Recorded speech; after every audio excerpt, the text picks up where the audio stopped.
শিক্ষা দেওয়ার জন্যই আসে। সেই শিক্ষা লাভ করা খুবই প্রয়োজনীয়। সেই শিক্ষার দিকে নিজের মনোনিবেশ করুন, সেই শিক্ষা আত্মস্থ করুন, জীবনে অগ্রসর হন আর আমার সাথে ভালোবেসে বলুন, রাধা রাধা। আমাদের জীবনে সবসময় এটাই শেখানো হয় যে কখনো কারোর নিন্দা করবে না।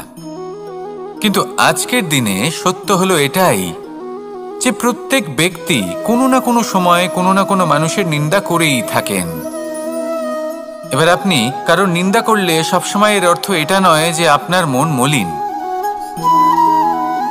কখনো কখনো এমন কিছু পরিস্থিতির জন্ম হয়, কিছু ব্যক্তি আমাদের এমন দুঃখ দেন যে সেই দুঃখের বশে আমরা নিন্দা করতে শুরু করি।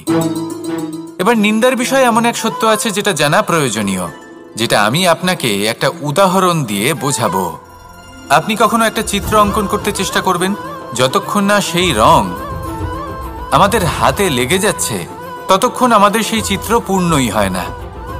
এবার এটাই হয় নিন্দার ক্ষেত্রেও। কেউ আপনাকে যতই দুঃখ দিক না কেন, যদি আপনি কারোর নিন্দা করেন তাহলে কোথাও না কোথাও সেই নেতিবাচক শক্তি অবশ্যই আপনার মধ্যে প্রবেশ করবে। তাহলে সেক্ষেত্রে কি করা যায়? কিভাবে অন্যের নিন্দা করা থেকে নিজেকে বিরত রাখা সম্ভব? একটাই পথ আছে, একটাই বিকল্প আছে, নিজের বিকাশ। নিজের বিকাশের পথে অগ্রসর হতে থাকুন, নিজের কাজে এতটাই নিমজ্জিত হয়ে যান যে কারো নিন্দা করার মতো কোনো সময় যেন আপনার হাতে না থাকে। তাতে আপনার মনও মলিন হবে না, আর জীবনে অনেক দরজা আপনার জন্য খুলে যাবে। আসুন আমার সাথে ভালোবেসে বলুন, রাধা রাধা। অত্যন্ত শ্রেষ্ঠ একটা কথা আছে, যদি একটা দরজা বন্ধ হয় তাহলে ঈশ্বর নিজে আমাদের জন্য আরেকটা দরজা খুলে দেন। কিন্তু কিছু মানুষ আছেন যারা এটা ভাবেন যে আমার সাথে তো এরকম হলোই না, আমাদের জন্য তো কোনো নতুন দরজা খুলল না, কোনো নতুন পথ আমরা খুঁজে পেলাম না। সেই বিষয়ে আমরা চিন্তা করি, দুঃখ পাই যে এরকম কেন হলো। কখনো কখনো নতুন দরজা উন্মুক্ত হয়, কিন্তু পুরনো যে বন্ধ দরজা আছে তার সামনেই আমরা দুঃখী হয়ে বসে থাকি, আর এমন ভাবে বসে থাকি যে নতুন দরজার দিকে আমাদের চোখই যায় না। কখনো কখনো ঈশ্বর জেনে শুনেই আমাদের জন্য নতুন দরজা, নতুন পথ উন্মুক্ত করেন না, কারণ তিনি চান যে আমরা যেন পরিশ্রম করি, কর্ম করি, নিজেকে আরো বেশি শ্রেষ্ঠ করে তুলি, সক্ষম হই, আর নিজের পথ আমরা নিজেই খুঁজে নিই। কখনো কখনো এমনও হয় যে ঈশ্বর চান যে আমরা যেন সেই পথে চলতে শুরু করে দিই। ভবিষ্যতে গিয়ে ঈশ্বর আমাদের সবকিছুই প্রদান করেন। মনে রাখবেন, যে ব্যক্তি নিজের বাড়িতে এসে নিজের দুঃখ নিয়ে বিলাপ করতে থাকেন, সুখ তার দরজায় পৌঁছে গিয়েও বন্ধ দরজা দেখে ফিরে চলে যায়। তাই দুঃখ আমাদের সকলের জীবনে আছে, কিন্তু সেই দুঃখকে আঁকড়ে ধরে বসে থাকবেন না, তাহলে আপনি আসন্ন সুখও ভোগ করতে পারবেন না। আসুন আমার সাথে ভালোবেসে বলুন, রাধা রাধা। জীবনে কখনো আমরা বিজয়ী হই, কখনো আমরা পরাজিত হই, কখনো সুখ আসে, আবার কখনো দুঃখও আসে। আর যখন দুঃখ আসে তখন আমরা আমাদের এই দুঃখ কারোর সাথে ভাগ করতে চাই। আমরা কারোর সাথে নিজের দুঃখ ভাগ করে নিই, আর সেই ব্যক্তি আমাদের দুঃখ নিয়ে উপহাস করে। তখন আমরা আরো দুঃখী হয়ে যাই। আমরা এই সংসারকে দোষ দিতে থাকি, কিন্তু এতে সংসারের কোনো দোষ নেই। ভুল আপনার যে আপনি কোনো কুপাত্রকে নির্বাচন করেছেন দুঃখ ভাগ করার জন্য। মনে রাখবেন, যদি আপনার শরীরে ক্ষতস্থান তৈরি হয় এবং সেই ক্ষত নিয়ে আপনি প্রত্যেক জায়গায় ঘুরে বেড়ান, প্রত্যেক বাড়িতে আপনি ওষুধ হয়তো নাও পেতে পারেন, কিন্তু সেখানে নুন আপনি অবশ্যই পাবেন। সেই জন্য যখনই দুঃখ পাবেন, শুধু সেই ব্যক্তিদের কথা মনে করুন যারা আপনার দুঃখ, আপনার যন্ত্রণাকে বুঝতে পারবে, যারা আপনার সহায় হওয়ার জন্য প্রস্তুত, আপনাকে সাহায্য করার জন্য প্রস্তুত, আপনার অন্তরকে প্রেরিত করতে প্রস্তুত। তাদের কাছে নয় যারা আপনার দুঃখ নিয়ে উপহাস করে।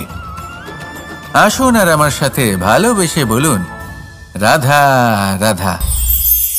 প্রত্যেক মানুষ সাফল্যের শিখরে পৌঁছতে চান, প্রত্যেকেই তার জন্য চেষ্টা করেন, প্রত্যেকেই এটা চান যে নিজের নিজের ক্ষেত্রে আমি সর্বোচ্চ শিখরে পৌঁছব।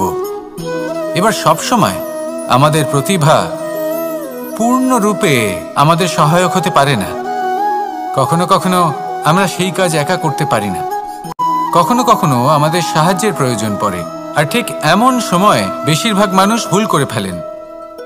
আর ভুল হলো এটাই যে কিছু ব্যক্তি এতটাই তাড়াতাড়ি সাফল্যের শিখরে পৌঁছতে চান যে কারোর হাত ধরে পরবর্তী সিঁড়িতে ওঠার বদলে তিনি কারোর পা ধরে ওপরে যাওয়াটাই শ্রেয় বলে মনে করেন।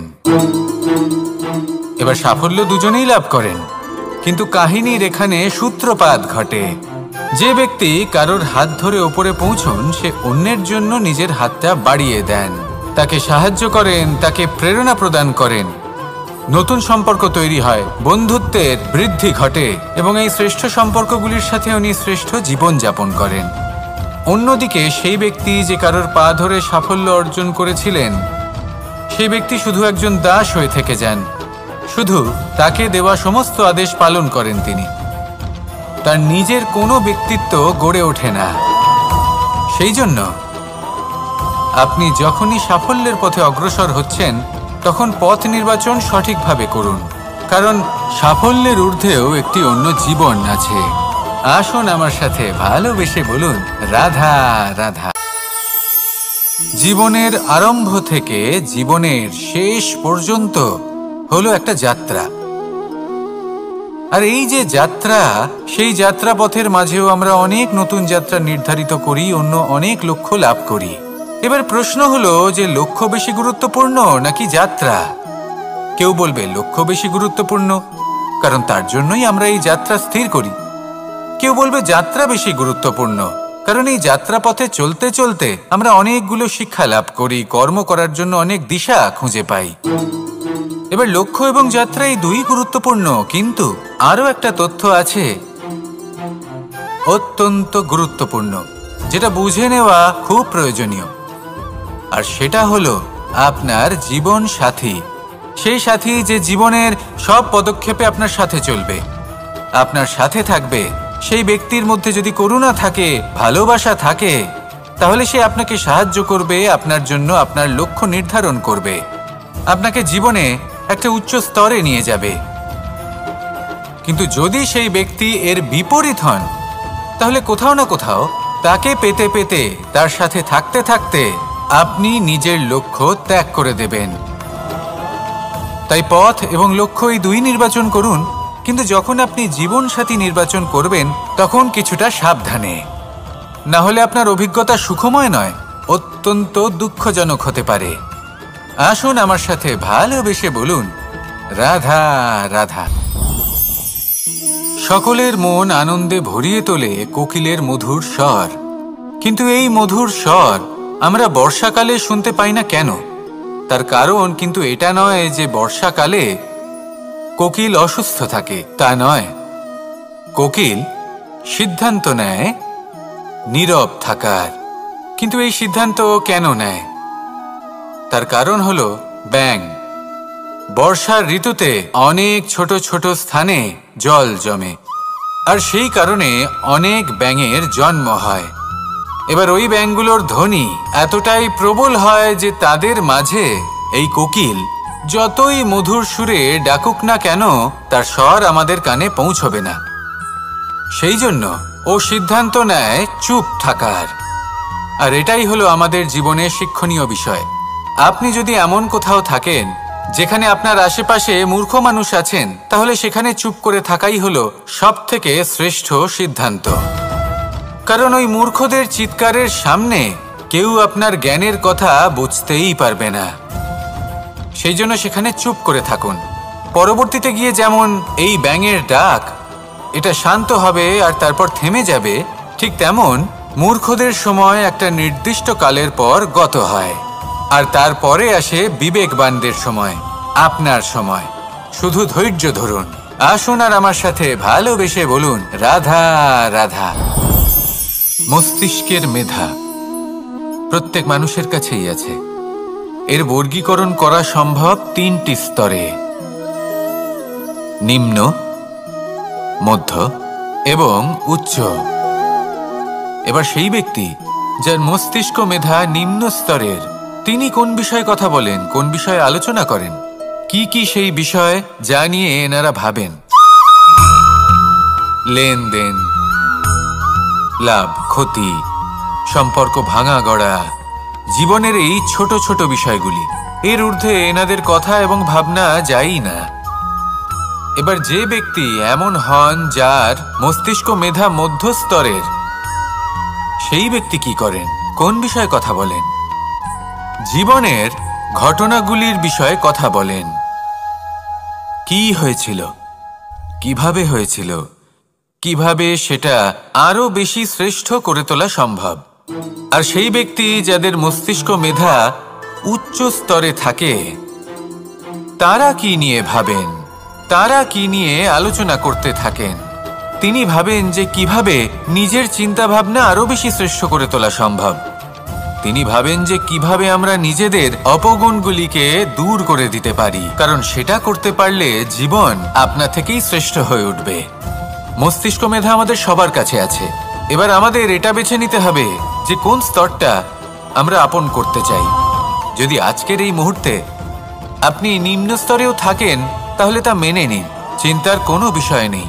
এখনো চাইলে আপনি উচ্চ স্তরে পৌঁছতেই পারেন। সেটাই বেছে নিন, জীবন শ্রেষ্ঠ করে তুলুন, আর আমার সাথে ভালোবেসে বলুন, রাধা রাধা। এই সংসারের প্রত্যেক মানুষ কোনো না কোনো স্থানে অবশ্যই যান, অনেক অনেক স্থানে তাদের যেতে হয়। এবার এমন কিছু মানুষ আছেন যারা সেই স্থানে হয়তো কখনোই যাননি। উদাহরণ হিসেবে বলবো, কিছু মানুষ আছেন যারা মন্দিরে যান, চিকিৎসালয়ে যান, কিছু মানুষ কারোর কারোর বিবাহ উৎসবে যান, আবার কিছু মানুষ আছেন যারা নাস্তিক হন এবং কখনোই মন্দিরে যান না। কিছু মানুষ অসুস্থ হন না, তাই চিকিৎসালয়ে যেতে হয় না। এমনও কিছু মানুষ থাকেন যারা সামাজিক উৎসব থেকে দূরে থাকাটাই পছন্দ করেন। যে কোনো মানুষ হোক, যা কিছুই তার চয়ন হোক না কেন, প্রত্যেক মানুষকে একটি স্থানে অবশ্যই যেতে হয়।